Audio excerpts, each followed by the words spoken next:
They say secrets have a way of unraveling at the worst possible moment, and Jonathan Russell's secret was no exception. On the surface, he was the ideal family man, a successful entrepreneur, doting husband to his elegant wife, Patricia, and respected figure in the community. But behind the scenes lurked a betrayal so grand it could topple his carefully curated life. Late one night, Patricia uncovered the unthinkable. Her husband had bought a sprawling mansion for his mistress, Cassandra. Yet, in a twist of cruel irony, all the legal paperwork declared that mansion belonged to Patricia. Little did anyone know this was only the beginning. Jonathan Russell was the epitome of success in Redwood City. He'd built an empire from scratch, starting with a small transportation company that, through his relentless ambition, expanded into logistics, real estate ventures, and even a chain of luxury car dealerships. He and his wife, Patricia, lived in a stately brick colonial house near the pristine lake, where well-to-do neighbors often hosted charity galas. For years, they had been the envy of onlookers who saw nothing but a perfect couple. That perfect image began to fray the moment Jonathan met Cassandra Beaumont. She was everything he didn't know he needed: young, vivacious, a little dangerous. She was nearly 30, though exuding the confidence and flair of someone with the life experience of a 50-year-old. Cassandra worked as an interior designer for an upscale firm in the city, which was how she first crossed paths with Jonathan. He'd hired her to refurbish a lobby in one of his newest commercial properties. They'd hit it off, flirting over design samples and discussing color palettes for walls that both pretended to find far more interesting than they were. Patricia, unsuspecting, had paid little attention to Jonathan's new project. She was busy with her philanthropic efforts fundraisers for cancer research, rummage sales at the local community center, and elaborate dinners she hosted at their grand home for her wealthy circle of friends. The hush-hush visits to Cassandra's design studio didn't raise any flags, nor did the suspiciously large invoices for professional consultation that Jonathan meticulously buried amid his other corporate expenses. As months rolled on, Jonathan's relationship with Cassandra evolved from professional banter to stolen kisses in the back seat of his sleek SUV, then to weekend trysts in high-end hotels. Yet for a man who adored luxuries and grand displays of wealth, renting a suite by the night wasn't enough. Jonathan wanted something permanent. Something that screamed opulence, exclusivity, and commitment, even if it had to be kept secret from the rest of the world. That was how the idea of the mansion was born. Perched on a secluded cliff overlooking the ocean, the property was a sprawling, Mediterranean-style estate with shimmering infinity pools, marble columns, and expansive windows that looked out onto panoramic views. To keep this purchase quiet, Jonathan orchestrated everything through a labyrinth of shell companies.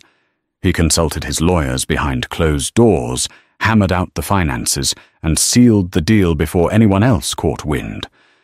Or so he thought. In a spectacular move of hubris, Jonathan made a critical error. Instead of trusting Cassandra with the property title, a risk that might have immediately spelled scandal for him, if discovered, he decided to place the mansion under a name he deemed safe. Out of all possible methods of hiding ownership, Jonathan chose one that seemed unassailable: register the mansion in the name of his wife, Patricia Russell. By law, the mansion had a single owner, Patricia. In practice, Jonathan planned to present the keys to Cassandra. Soon the stage was set for an unfolding drama, one that would come back to haunt him. There was no going back now. Cassandra Beaumont had always believed she was destined for bigger things. Born in a modest suburb, she'd grown up dreaming of a life far beyond her parents' humble means. She worked her way through college, studied interior design, and soon discovered she had a flair for creating luxurious atmospheres. After landing a position in a prestigious design firm, she craved more than just professional success. She wanted the millionaire lifestyle for herself. When she met Jonathan, Cassandra saw not just an attractive man, but a door to wealth influence and everything she longed for. She had no qualms about the fact he was married. Wealthy married men in Redwood City were often eager for extramarital excitement, and Cassandra suspected that with her good looks and cunning, she could win him over. His attention soon turned from professional compliments to lavish gifts, designer handbags, diamond bracelets, and weekend getaways at five-star resorts. But these fleeting gifts did not satisfy Cassandra for long. A woman of her ambition needed something more permanent, a property, a nest egg, a statement piece that declared she'd arrived. Jonathan, in his eagerness to please and impress, proposed the unimaginable. "I'll buy you a mansion." Cassandra was breathless at the idea. A mansion, hers, a place to design from top to bottom, to fill with hand-picked art and furniture from around the globe, to host parties for the glitterati she aimed to mingle with. She fantasized about rooms bathed in natural light, gold-hued chandeliers, plush velvet upholstery, and hallway mirrors that reflected back her triumph. When Jonathan confided he'd have to keep everything hush-hush, no paper trail leading to me, he said she didn't mind. He was a married man, after all. She preferred discretion, too, for it would allow her to enjoy her new property without the prying eyes of Redwood City's social circle. Their arrangement was perfect, or so Cassandra believed. Yet the day Jonathan handed her the keys, he mentioned something that struck her as odd. "It's all set, but I didn't put your name on anything. For maximum privacy, it's in Patricia's name. Don't worry, it's just for the formalities. You're the real mistress of the house." In that moment, Cassandra felt a stab of uncertainty. The mansion she had dreamed of, the fortress of her hopes, was technically not hers. Legally, it belonged to Patricia Russell Jonathan's loyal, unsuspecting wife. He tried to placate her with kisses and promises, insisting that we'll sort out the details later. But in the back of her mind, doubt lodged itself like a stubborn splinter. Was she comfortable building her dreams on a property she didn't own? Could Jonathan yank it away at a moment's notice? These concerns floated at the periphery of her mind. Cassandra told herself she was too clever, too savvy to get caught in a trap. Jonathan loved her more than he did Patricia, or so she convinced herself. Perhaps the arrangement would eventually change. He might divorce Patricia, or they might shift legal papers once the dust settled. So Cassandra put on a bright smile, took the keys, and told herself that life was about to get better. If she could keep Jonathan enthralled, everything would fall into place. Patricia Russell was a woman who recognized changes in her husband's behavior, even if she didn't immediately know the cause. For over 15 years, they had navigated the ups and downs of marriage-building Jonathan's businesses, coping with extended family dramas, and supporting their teenage son, Gabriel, who was away at a prestigious boarding school. While Patricia prided herself on her philanthropic achievements and gracious social presence, the heartbeat of her life was her family. Lately, Jonathan had become distant. Patricia noticed him working late more often, slipping out of the house on weekends, with vague explanations about meeting clients. The man who once bragged about every minute triumph at the dinner table seemed to hush up about new projects. Patricia couldn't deny the creeping anxiety in her chest. Was Jonathan simply engrossed in a new venture, or was something darker brewing? One day, Patricia decided to drop by Jonathan's office, unannounced, hoping to surprise him with lunch, a gesture of concern and affection. She arrived at the tall glass building, downtown, arms laden with takeout from his favorite bistro, only to discover he wasn't in his office. His secretary Bethany tried to hide her discomfort as she told Patricia that Jonathan had stepped out for an extended meeting. Patricia waited in the office for nearly an hour. When Jonathan returned, he appeared flustered and irritated. "What are you doing here?" he asked, his tone sharper than usual. "I brought lunch," she said softly, stung by his cold reception. He forced a smile, mumbled something about an off-site meeting that ran late, and thanked her for the food before ushering her out in a hurry, claiming he had pressing phone calls. Outside that office, a storm of questions thundered in Patricia's mind. She reminded herself to remain calm. Accusations without evidence could backfire, and she had learned from society's swirl of gossip that illusions could be deceiving. Yet the seeds of doubt were firmly planted. She resolved to pay closer attention to Jonathan's credit card statements, phone bills, and suspicious transactions. Not out of paranoia, she told herself, but out of self-preservation. Then came the night that changed everything. It was close to midnight, and Jonathan was passed out in bed after an unusually heavy round of cocktails. Patricia padded into his home office to search for an emergency contact number. While rummaging through drawers, she found a stack of documents in a plain manila folder. Curiosity piqued, she flipped it open. Her eyes skimmed over lines describing a Mediterranean estate in the scenic coastal area, its features, square footage, construction date, and in bold letters the legal owner's name, Patricia Russell. Her breath caught in her throat. She read and reread the words, certain she was misunderstanding. Why would Jonathan purchase such a lavish property in her name without telling her? A swirl of possibilities rushed through her. Was it a grand surprise for their anniversary? But that was months away. A real estate investment, possibly, yet why the secrecy? And where had he found time to orchestrate this? Patricia's mind wrestled with contradictory conclusions. Something felt terribly wrong. Gathering the courage to confront Jonathan, she crept back into their bedroom documents, tucked under her arm, a quiet fury building beneath her calm facade. Tomorrow she resolved she would corner him for answers, and the magnitude of his betrayal would unfold. The morning sun peered through the curtains as Patricia bolted upright, fresh from a fitful sleep filled with swirling thoughts. She glanced at Jonathan, who snoozed as if without a care in the world. The time had come for honesty, no more dancing around the truth.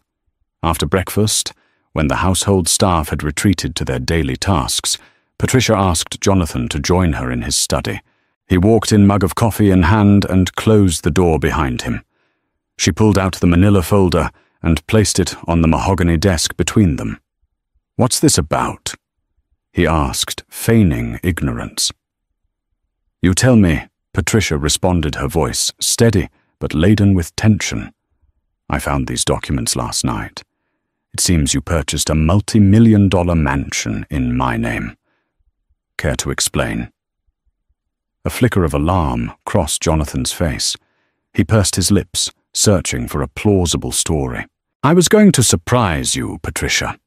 It's an investment, something special for our family's future." Patricia's gaze hardened. An investment?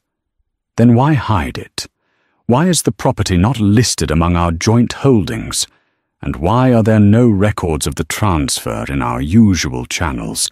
He took a deep breath, deciding to spin a story.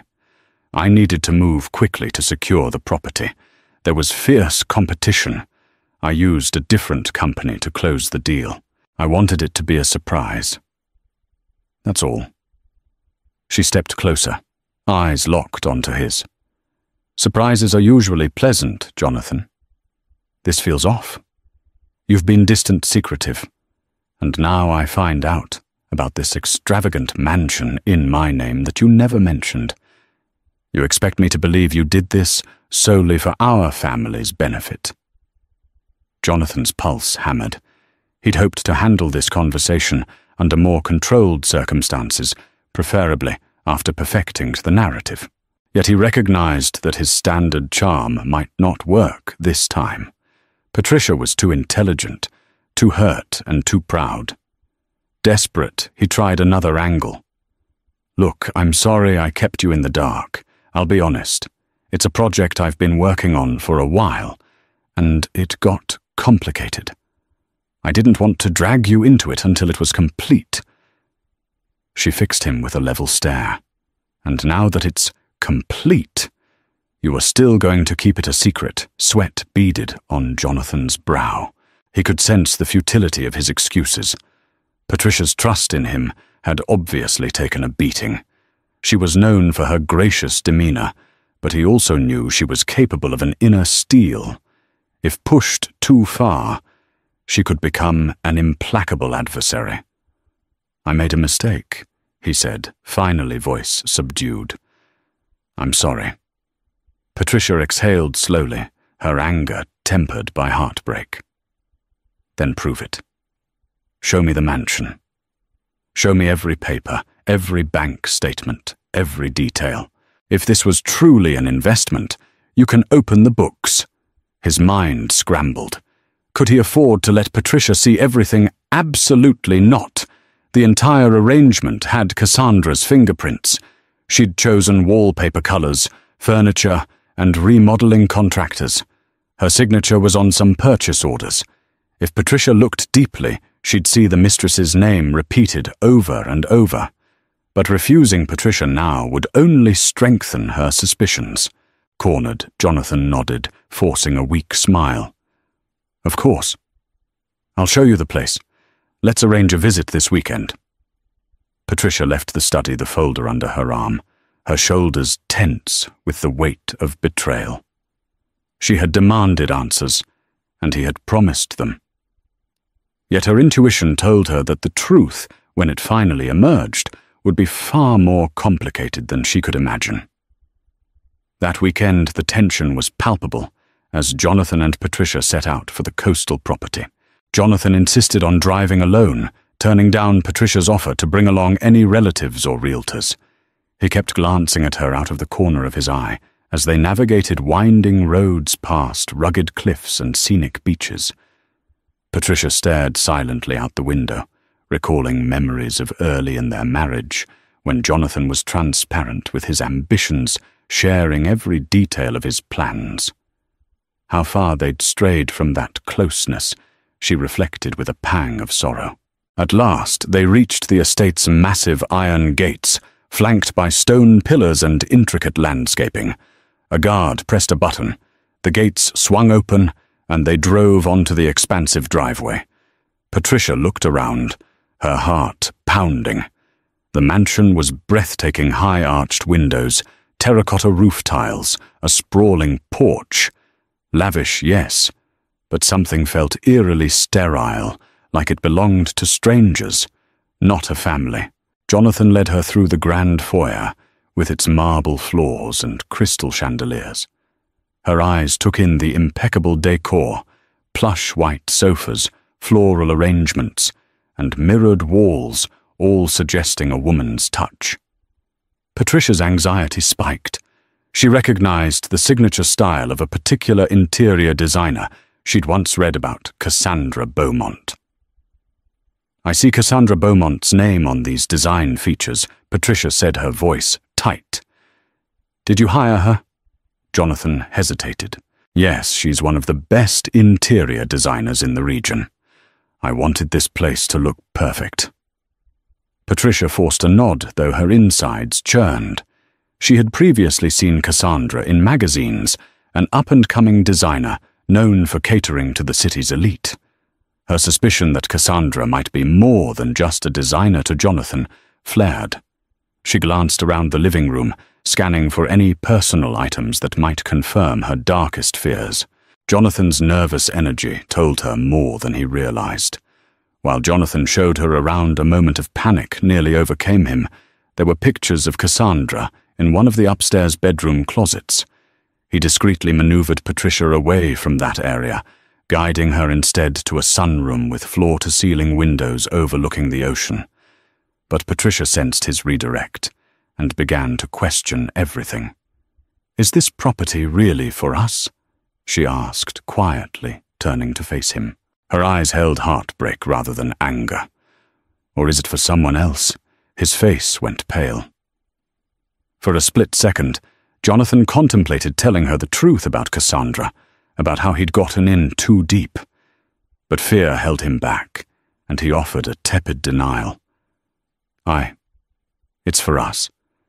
It's just that I have certain business associates who might use it sometimes." Patricia said nothing, but her gaze shifted to the horizon, where the ocean stretched endlessly. She couldn't quite articulate it, but she felt the foundation of her marriage cracking beneath her feet. Something told her that Jonathan's deception was more elaborate than a simple real estate secret. And in her heart, she was preparing for the wave of revelations that would inevitably crash down. The next day, Jonathan drove to the mansion alone, his heart pounding with stress. He'd arranged to meet Cassandra, who had been demanding updates. Cassandra had grown impatient, living in the shadows, especially after hearing Jonathan's promise to soon finalize the arrangement in her favor. She had expected a swift transfer of ownership, some sign that Jonathan's commitment to her was genuine. But weeks had stretched into months, and all she had was a house in another woman's name, and an uneasy sense that she was no closer to securing her future. That afternoon, Cassandra stood in the cavernous foyer, arms crossed her eyes, flashing with indignation the moment Jonathan walked in. She wore a chic white blouse and designer pants, her hair swept back in a tight bun that accentuated her sharp features. "What's going on?" she snapped. "I thought you said this was our place, so why haven't you filed the paperwork to switch it from Patricia's name?" Jonathan set his briefcase down and exhaled. "It's complicated. Patricia found out about the house. She's demanding answers." Cassandra's eyes widened, then narrowed. "Found out you promised me no one would find out." "She was bound to discover it eventually," Jonathan muttered. "But I didn't expect it to happen so soon. I had it all planned. Once things settled, I'd do the transfer quietly. Now everything's in jeopardy." Cassandra paced across the polished marble floor. "So what's the plan? Are you leaving your wife or not?" He bristled. Cassandra's words cut through his composure. "I never promised I'd leave her," he said cautiously. "I said we'd find a way to be together. It's not so simple. Patricia isn't just some placeholder. She's my wife of 15 years. She's also the legal owner of the house, where I'm supposedly supposed to live," Cassandra retorted, anger tightening her voice. "You led me on, Jonathan. You said this would be our safe haven, a fresh start." A tense silence hung between them. In the distance, the waves crashed against the cliffs, the constant roar a reminder of the tumult both were embroiled in. "I need time," Jonathan said, finally, his tone supplicating. "Let me figure out how to placate Patricia. Once she's calm, maybe I can Cassandra cut him off." "No. I'm done waiting. Either you make this official, or I walk." He blinked, panic flickering across his features. "Don't be rash. I've put a lot on the line. I can't just give you the deed without stirring up suspicion from Patricia's lawyers, not to mention the prying eyes of the community.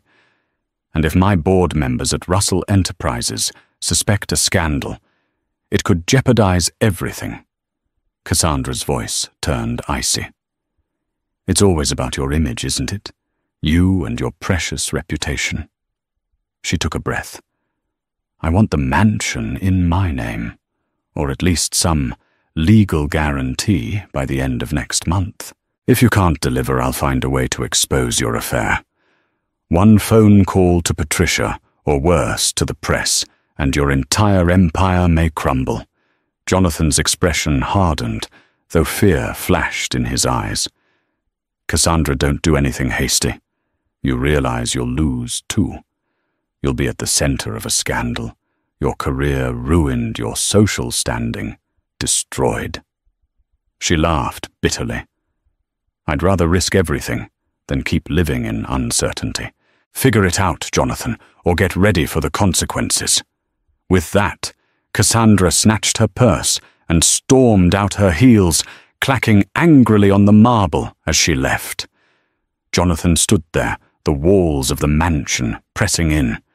He had believed he could juggle the demands of two women, one his dutiful wife, another his ambitious mistress, without repercussions. But now the clock was ticking. The illusions he had crafted were coming undone, and he was no closer to a resolution than the day he first spun these lies. Patricia had spent the past week poring over documents and quietly confiding in her closest friend, Isabella Whitmore. Isabella was a sharp-witted attorney who had handled Patricia's charitable foundation's legal affairs. She was also fiercely protective of Patricia and suspicious of Jonathan's activities. Sitting in Isabella's cozy home office one afternoon, Patricia spread out the real estate contracts on a mahogany desk. Isabella studied the papers, her eyes scanning each clause. "This is indeed strange," Isabella said, chewing on the tip of her pen. "The property is in your name, and yet Jonathan's signature appears in multiple places as the acting agent. There's also a mention of design invoices from a Cassandra Beaumont." Patricia nodded. "I suspect she's more than just an interior designer." Isabella's eyebrows rose. "You think Jonathan's having an affair with Cassandra?" Patricia swallowed hard, forcing words she didn't want to utter. "Yes. The evidence is piling up. Jonathan's secrecy, the massive sums of money being funneled from one of his shell corporations, the presence of Cassandra's name everywhere. And the biggest red flag, he won't give me straightforward answers." Isabella leaned forward, clasping Patricia's hands. "If he's indeed having an affair and gifted this mansion to his mistress, there are significant legal implications. The property, legally speaking, is yours. If Jonathan intended to transfer it to Cassandra, he'd have to go through you or forge your signatures. Has he tried to get you to sign anything new?" Patricia shook her head. "Not yet, but something tells me he might try." Taking a deep breath, Isabella said, "Patricia, I'm your friend first and your attorney second. I need to know how you want to proceed. You have options: confront him with evidence, file for divorce, or even press charges if he tries something unlawful with property in your name." Tears welled in Patricia's eyes, but she blinked them back. "I'm not sure what I want yet. Part of me still hopes there's a misunderstanding. We've built a life together. But I also can't ignore the facts. If Jonathan is betraying me, I need to protect myself." She gazed at the contract, her wedding ring catching the light in a mocking glint. "I'll confront him again.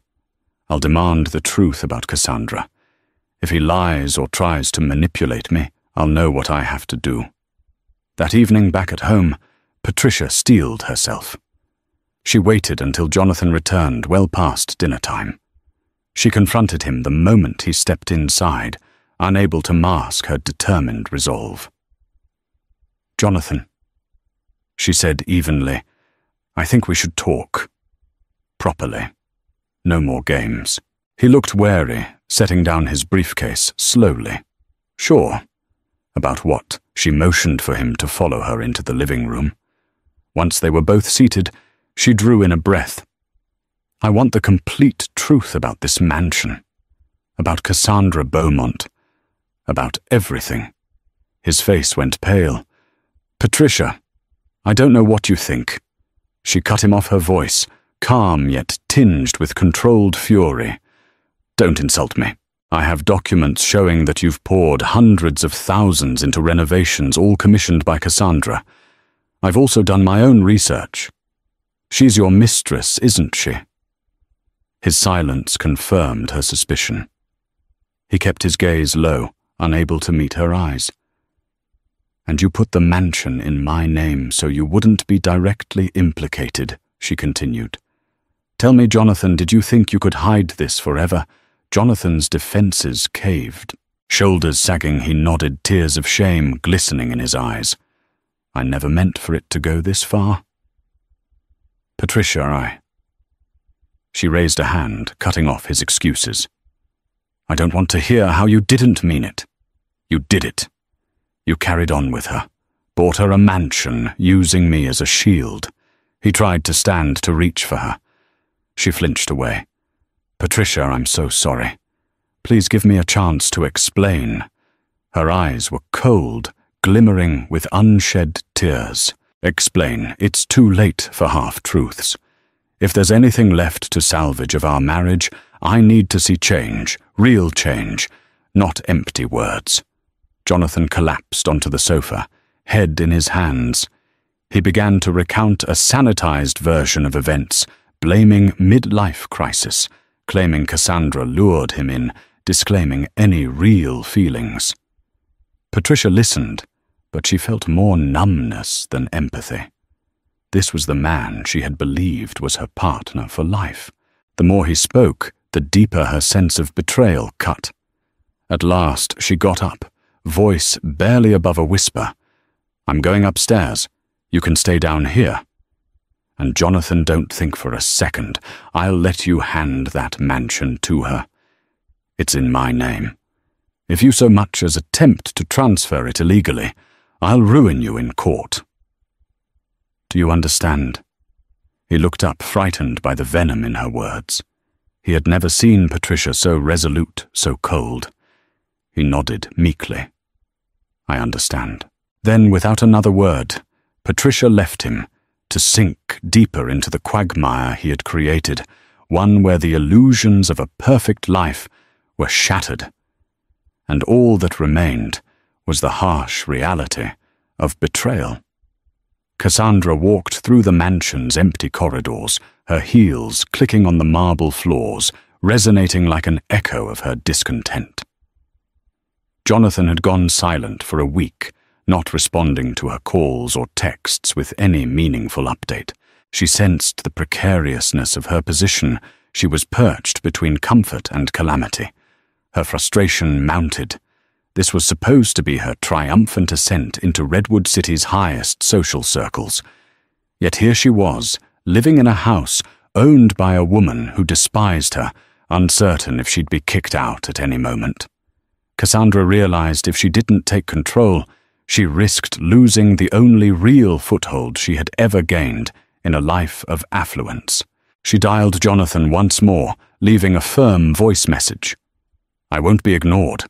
Either you come here today, or I'm calling your wife directly." The ultimatum hung in the air. Later that day, Jonathan arrived, dark circles under his eyes, tension radiating from every muscle. The once smouldering passion between them had been replaced by mutual dread. "Cassandra," he began, voice laden with despair. "Patricia knows everything. She threatened to take me to court if I tried to sign over the mansion illegally. She's furious, and I can't blame her." Cassandra's nostrils flared. "So what does that mean for me? Are you just leaving me to twist in the wind?" He shook his head, though he seemed uncertain. I don't know. I can't transfer the deed without Patricia's cooperation. She's not going to give it willingly now."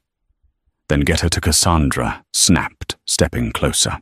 "Convince her to sign the property over to you, or at least sell it. Split the profits. We can invest in another place free of her name. I don't care how you do it, but it needs to happen. She won't. She has Isabella Whitmore, a formidable attorney. If Patricia suspects I'm up to something, she'll lock me out of every account, freeze everything. I could lose everything: my company, my assets, my reputation."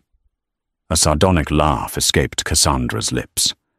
"That's the price of betrayal, Jonathan. Welcome to my world. I risk losing everything every day we wait. Do you think Patricia won't come for my reputation? She could expose me as a home wrecker. My design firm might drop me in a heartbeat to save face. I have no illusions left. I need security."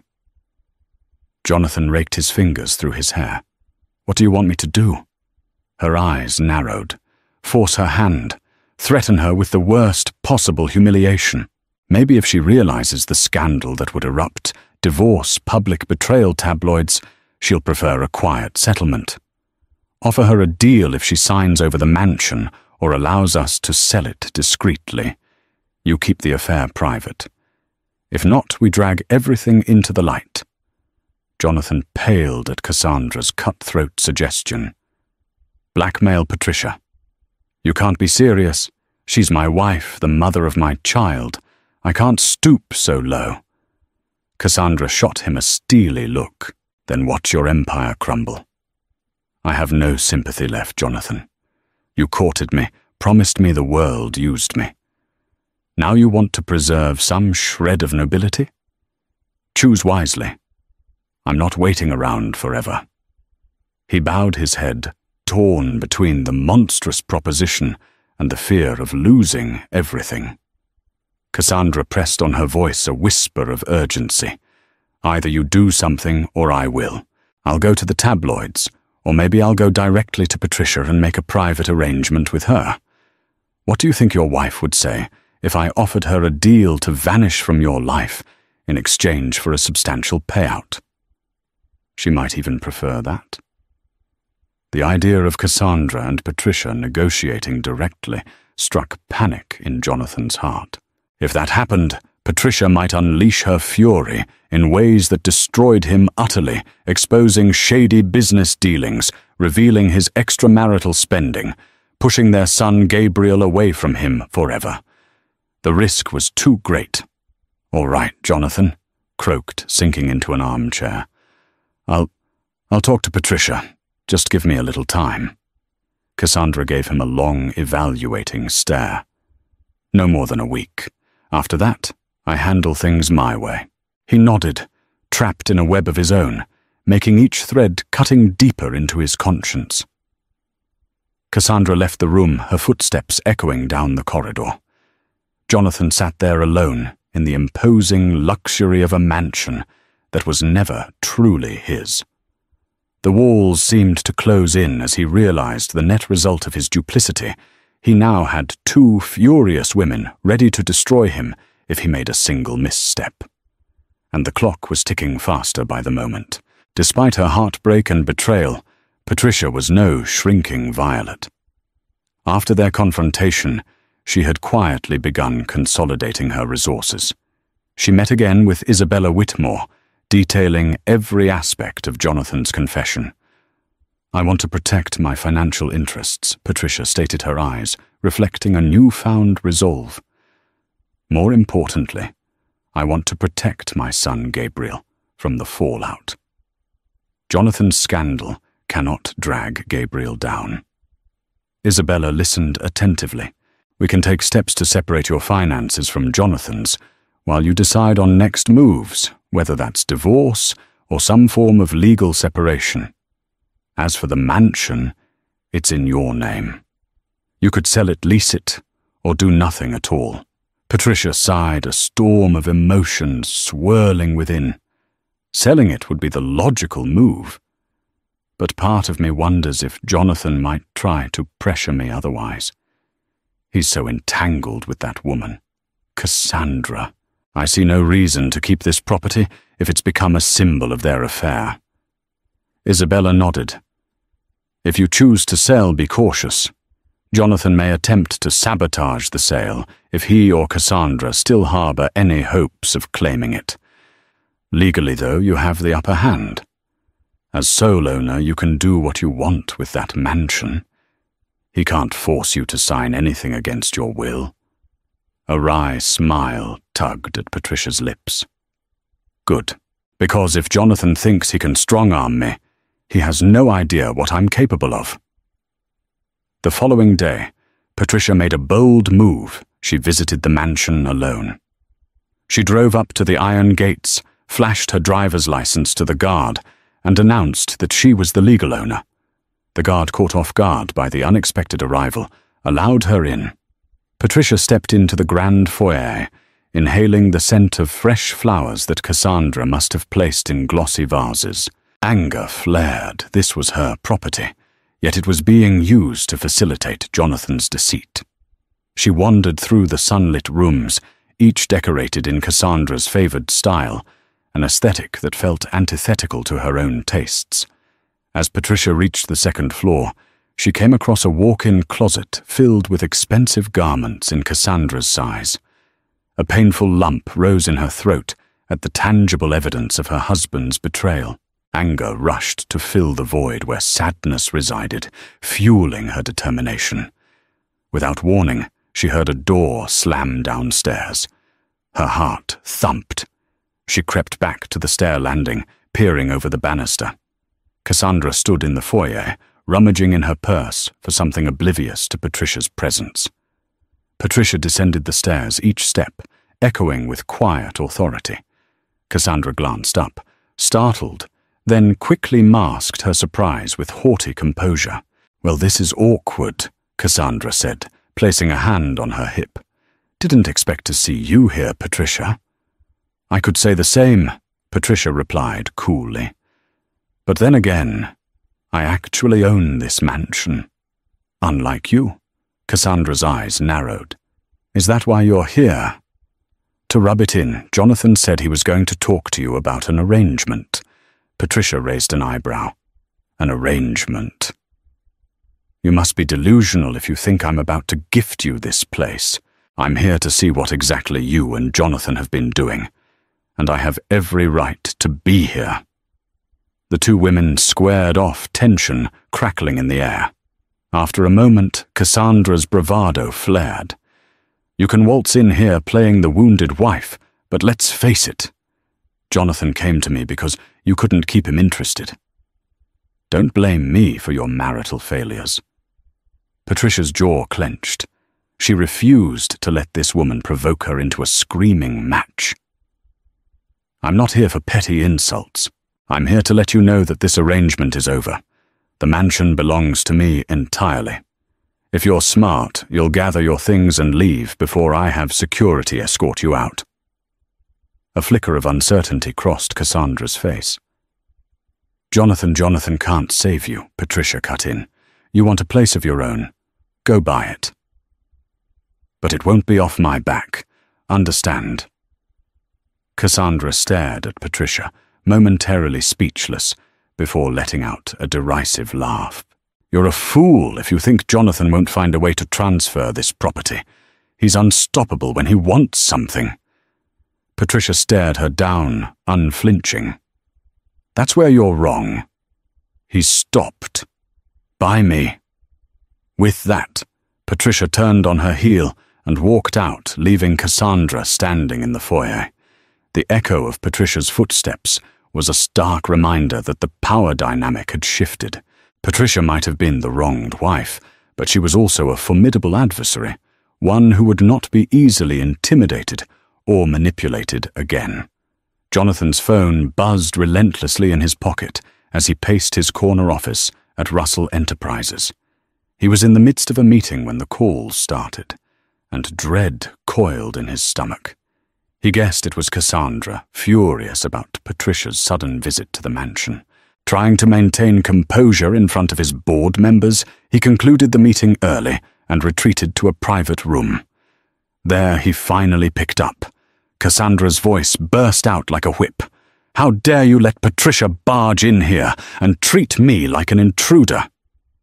"She threatened to throw me out." Jonathan clenched his jaw. "She didn't tell me she was going there." "Listen, Cassandra, we're on fragile ground, both of us. If you provoke her too much, she'll unleash a legal nightmare. We need to be strategic." She scoffed. "Strategic, I've been patient long enough, Jonathan. Either you finalize the deed transfer, or come up with the money to buy me out of this house. I'm done playing second fiddle." Jonathan rubbed his temples. "I can't do anything without Patricia's cooperation. She holds all the cards now." Cassandra's silence crackled like static. "Then force her hand. Threaten to go public. Threaten to make her the center of a scandal. You owe me that much." Jonathan pressed his eyes shut. His mistress and his wife were pushing him from opposite ends, each demanding an impossible solution. He'd always prided himself on being an excellent negotiator, able to juggle conflicting interests. But this was different. These demands were too personal, too raw. After a drawn-out pause, Cassandra hissed, "I'll give you one more week. If nothing changes, I'm out. And when I'm out, I'll take every piece of dirt I have on you to the media. Do you understand?" He swallowed hard. Yes. That evening, Jonathan returned home to find Patricia in the living room, sipping tea by the fireplace. The tension in the air was suffocating. Gabriel, their son, was due to return from boarding school for a holiday break in a few weeks, and Patricia seemed adamant about not having the family in shambles by then. "Patricia, we need to talk." Jonathan began carefully placing his jacket on a nearby chair. She set her teacup down gently. "We've done plenty of talking. Unless you're here to say you've ended things with Cassandra, I'm not sure there's much left to discuss." He took a seat across from her. "I know you visited the mansion, Cassandra told me." She raised an eyebrow. "Yes, I did. It's my property. I have every right to do so. If it bothers you or her, that's not my concern." A flash of anger passed over Jonathan's features, but he quickly suppressed it. "Look, I realize I made a colossal mistake, but you and I have a history, a life, a son. I'm asking you for a chance to rectify this." She laughed, though there was no joy in it. "Rectify? You bought another woman a mansion in my name, Jonathan. What exactly is your plan for rectifying this?" He inhaled sharply the words, choking in his throat. "I can get rid of Cassandra. But she's threatening to go public with everything if I don't provide her some compensation. She's basically blackmailing me." Patricia's eyes flashed. "That's your problem, not mine. You made this mess, so you clean it up. I'm not signing over anything to her. If you think I'll help you pay hush money to your mistress, she's not just a mistress. Now she's a liability." Jonathan cut in desperation, coloring his voice. "Patricia, if she goes to the tabloids, the scandal could ruin me, ruin us." Our son Patricia's expression darkened. "Don't you dare use Gabriel as leverage. You're the one who risked hurting him, not me. He'll have to learn the truth about his father eventually." Emotions warred inside Jonathan. He'd always loved Gabriel, and the thought of his son despising him was more than he could bear. "I'll do anything. Please help me figure out a solution. Sell the mansion, maybe. We can keep the proceeds or donate them to charity, whatever you want." Patricia let out a derisive snort. "Sell the mansion, so you can pay off Cassandra, lovely. So that was your big ask, to manipulate me into covering your hush money. He couldn't deny it. That's the only way. She won't leave without a settlement." Patricia stood her hands, trembling from fury. "You want me to sell my property, which you put in my name, without my consent, and hand over the money to the woman you cheated on me with? Do you realize how insulting that is?" Jonathan's shoulders sagged. He had no illusions left about the damage he'd done. "Please, Patricia, if not for me, then for Gabriel. A scandal of this magnitude could haunt him for life." She closed her eyes for a moment, tears threatening to spill. Deep down, she cared about her son's well-being above all else, and Jonathan knew it. With a heavy sigh, she opened her eyes, resolve etched into her features. "Fine, I'll consider it, but on my terms. I'll speak to Isabella about the logistics. If I decide to sell a large portion of those funds, we'll go into a trust for Gabriel. The rest, we'll see. But Jonathan, know this. Once this is done, our marriage is effectively over." Jonathan's eyes reflected a heartbreak that he could no longer conceal. He nodded, having no right to argue. "Understood." Patricia picked up her teacup, the porcelain rattling slightly in her trembling hand. "Get out of my sight," she whispered, voice cracking. "I need space." He slunk away, feeling smaller than he'd ever felt in his life. The grand illusions of a perfect life, a successful man with everything he desired, wife-mistress empire had collapsed under the weight of his own betrayal. Now he faced the sobering reality that he might lose all that mattered most. A few days later, Patricia met with a real estate agent determined to sell the mansion quickly and cut off Jonathan's scandal at the pass. The agent suggested a discreet listing targeting a select group of international buyers who preferred private acquisitions. Patricia nodded, grateful that the property might pass quietly into another's hands without the usual flashy open houses and public showings. But as plans to sell the mansion moved forward, Cassandra, sensing her leverage slipping, decided to make her move. She showed up at Patricia's home late one afternoon, walking right up to the front door, a brazen act that set the household staff on edge. Patricia herself answered the door. For a moment, the two women stared at each other, the tension thick as a thundercloud. "What do you want?" Patricia asked tersely. Cassandra set her jaw, trying to mask her own uncertainty. "I'm here to propose a deal. I know you're planning to sell the mansion." "Don't." Patricia raised an eyebrow. "Why would I keep it?"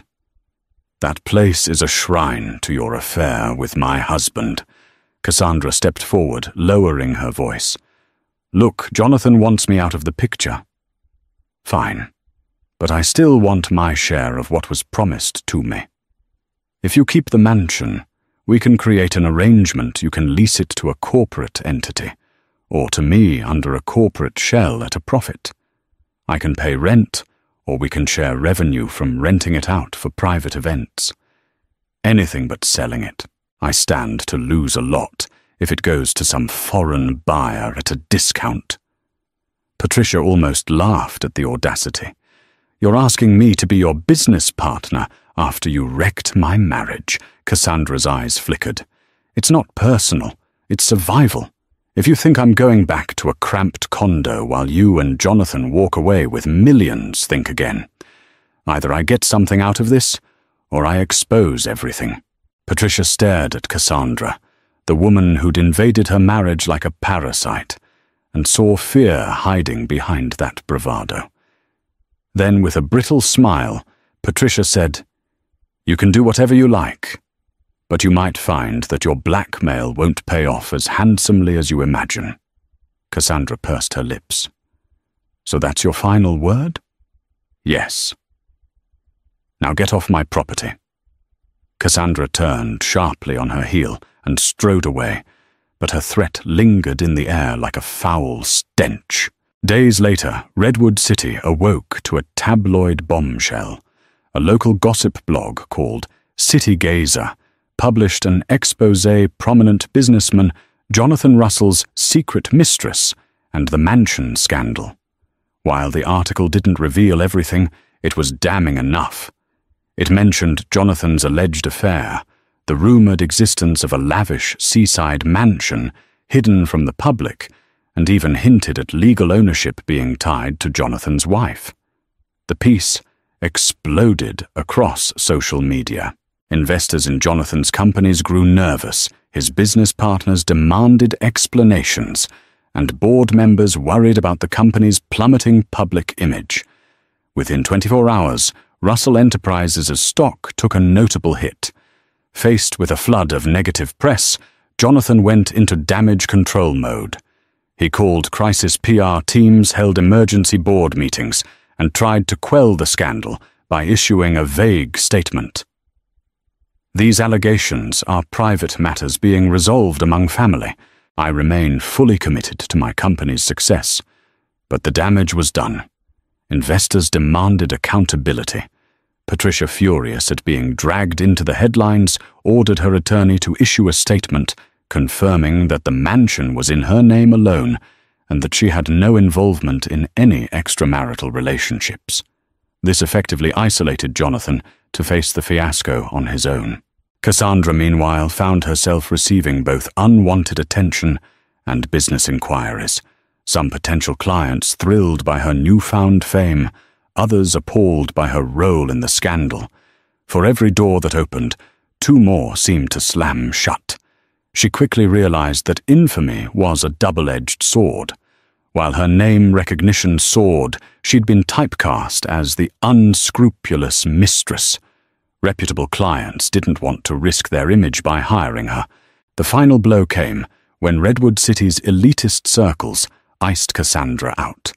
She lost invites to exclusive events, found her name removed from the guest lists of high-profile galas, and discovered her design firm had quietly parted ways with her to maintain the company's reputation. Her illusions of a glamorous future were crumbling like a castle built on shifting sand. As for Jonathan, the board of Russell Enterprises convened in an emergency session.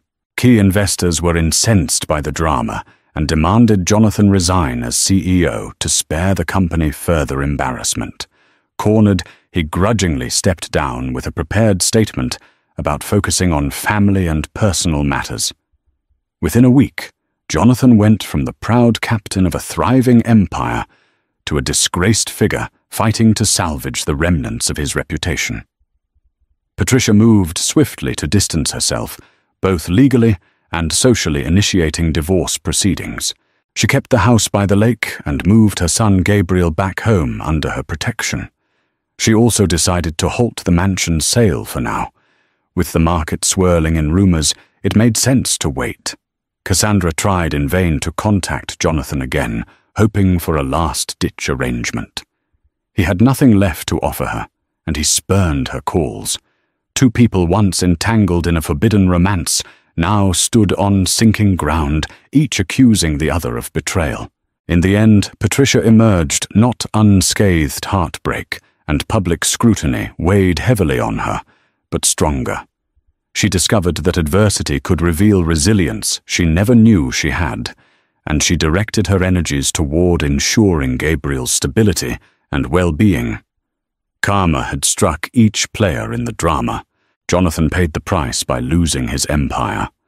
Cassandra lost her social standing and design career, and Patricia, though hurt, gained liberation from a marriage that had corroded behind the facade of wealth. 6 months later, Redwood City had moved on, but the echoes of Jonathan's scandal still lingered. Jonathan now lived alone in a rented downtown penthouse, stripped of his CEO title and public influence. His evenings were filled with regret, haunted by what he had sacrificed. Cassandra had also faded from the spotlight. Abandoned by high-end clients and ostracized from society circles, she relocated to a modest apartment and briefly considered launching a tell-all or influencer career. But with legal threats from Patricia's attorney looming, she kept a low profile. Her dreams of luxury had turned to dust. Patricia, however, emerged stronger than ever. Her divorce from Jonathan was swift, thanks to airtight prenuptial agreements and sole ownership of the mansion. She redirected her shares from Russell Enterprises into philanthropy and a trust for Gabriel. The mansion, now stripped of its painful memories, was listed and sold to an international buyer for a small fortune. Before handing over the keys, Patricia visited the cliffside estate one last time. She stood in the sunlit living room, no longer feeling pain, only freedom. The house that once symbolized betrayal would now fund something good, a new community arts center. A few weeks later, Patricia and Gabriel cut the ribbon at the grand opening of the Patricia Russell Community Arts Center, greeted by applause and admiration. In the crowd, Jonathan stood quietly watching from afar, too ashamed to approach. Patricia saw him briefly, but turned away. He was her past, Gabriel, and the community were her future. As for Cassandra, rumors placed her in another city, chasing a fresh start. But Redwood City had lost interest. Her moment had passed. In the end, everyone reaped what they sowed. Jonathan lost his empire, Cassandra lost her social standing, and Patricia, though scarred, walked away with dignity, clarity, and a new beginning. Thank you for joining us on this roller coaster of secrets, betrayals, and ultimate redemption. Jonathan's ambitious web of lies cost him not just a mansion, but his entire legacy. Cassandra's relentless pursuit of luxury ended in shattered social standing. And through it all, Patricia, once the unsuspecting wife, reclaimed her power and turned a symbol of deceit into a new dawn for her community. It's a cautionary tale for anyone who believes hidden desires can remain concealed in a world where the truth always finds its way to the surface. If you found yourself hooked by these twists and turns, please consider supporting this channel. A single like can spread the story further. A share can spark conversations among friends, and a subscription will ensure you never miss another dramatic tale. Thank you again for watching. Your support makes these stories possible.